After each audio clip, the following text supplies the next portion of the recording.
You could hold the applause. Good afternoon. Win for Baton Rouge. Now, what is win? Win is what's important now for Baton Rouge. And what's important now for Baton Rouge is not the same as what was important for Baton Rouge 2 months ago. But the reason we're here today is for me to introduce myself to you. As you know, I'm Greg LaFleur. I'm from Ville Platte, Louisiana. And I'm going to share a little story about Ville Platte. It's not something I'm real proud of, but it's true. When I came to LSU in 1976, Louisiana was ranked last in the nation on the literacy test. Thank God for Mississippi, we're 49th now. It was just in the papers 2 weeks ago, we ranked 49th in the nation in education. Well, when I grew up in Ville Platte in 76, Evangeline Parish was last in Louisiana. Ville Platte High, where I went to high school, ranked last in Evangeline Parish.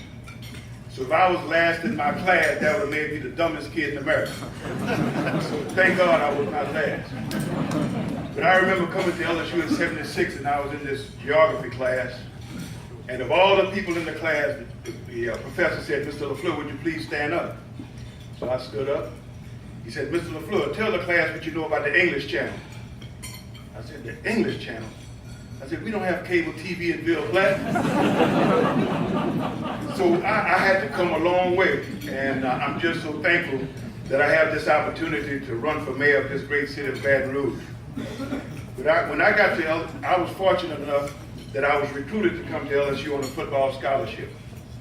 Played football at LSU from 76 to 80, and luckily I was drafted by the Philadelphia Eagles in the 3rd round, and I played 6 years in the National Football League. But during the off-season, I always moved back to Baton Rouge during the off-season. And I worked for the State Department of Education with Superintendent Kelly Nix. And I was in charge of a program called Goals for Youth. And it was working with migrant students. And if you know anything about a migrant family, the average income of a migrant family back then was only $8,000 a year. So we were working with some of the poorest families in this area. And then when my football career ended in 1988, I came back to Baton Rouge and worked at a school called the Baton Rouge Marine Institute. I don't know if any of you are familiar with the Baton Rouge Marine Institute. Well, the Baton Rouge Marine Institute, it's a school designed for the most troubled kids in southeast Louisiana, not just Baton Rouge, but the whole southeast Louisiana. You have to be adjudicated at least 8 times to be in this school. So we are talking about some of the worst kids in our area. And there's a methodology in the way we work with these kids. And I would like to share that with you later when we have more time and when we have our breakout session. But it was an outstanding program, and I think we can implement that program into our regular school system, particularly in the North Baton Rouge area. But at the same time, while I was working at the Baton Rouge Marine Institute, I get a call from a businessman here in Baton Rouge, Tom Moran, who owns Ruth Chris Steakhouse and TJ Ribs, and he asked me to come to work in the food business.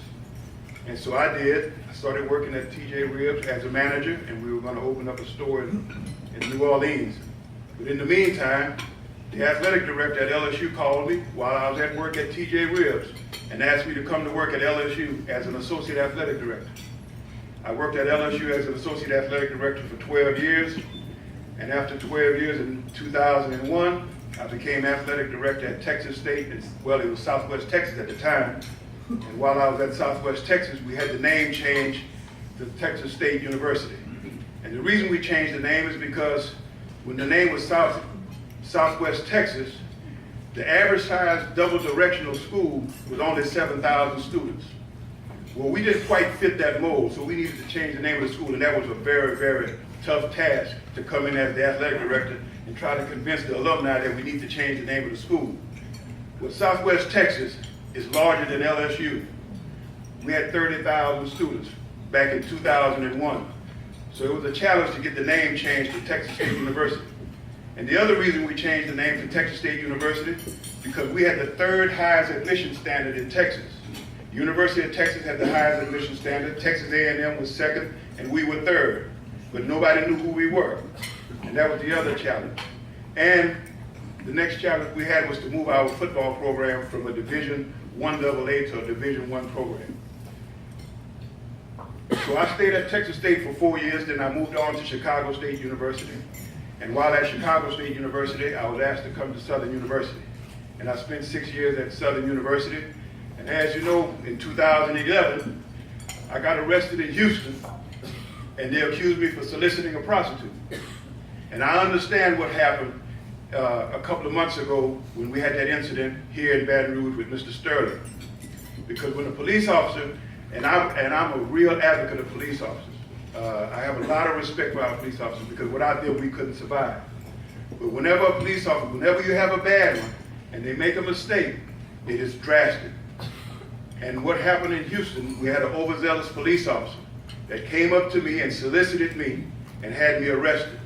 But thank God for technology, we had the information we needed, and we went to court, and I was exonerated in just 30 minutes. But anyway, that's my background. And the most important thing for Baton Rouge now is that we have to fix this traffic. We have to bring more jobs to Baton Rouge. We have to fix our school system. And we have some other challenges. But I'll save that for when we're at the table in our breakout session. But in the meantime, Baton Rouge doesn't need a politician. It needs someone who can achieve. And I have achieved at the highest level. Thank you very much, and I look forward to meeting all of you.